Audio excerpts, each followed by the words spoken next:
Hola amigos y amigas, pues bueno, el tema del sorteo es muy fácil, incluso para vosotras y vosotros que algunos más limitadillos y más limitadillas, pues es muy fácil. Os vais aquí, perdón, a la página de Abuga y si veis aquí donde dice en los tres punticos estos, nos vamos donde pone compartir, ¿vale?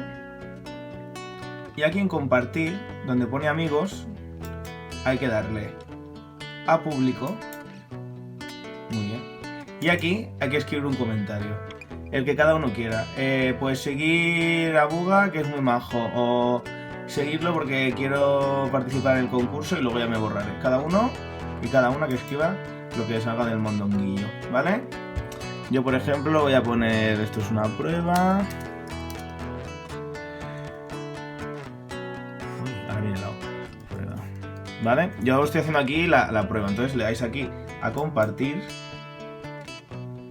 y todos vuestros contactos y vuestras contactas pues lo tendrán. Entonces, para comprobar lo que lo habéis hecho bien, os vais a vuestra biografía, veis, y me sale aquí.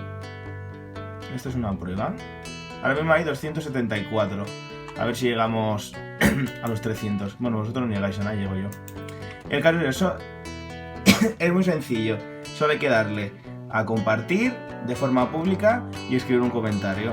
De todas las publicaciones que haya de la gente que la ha compartido, yo haré un sorteo y pues el ganador o ganadora pues se podrá llevar una ilustración exclusiva.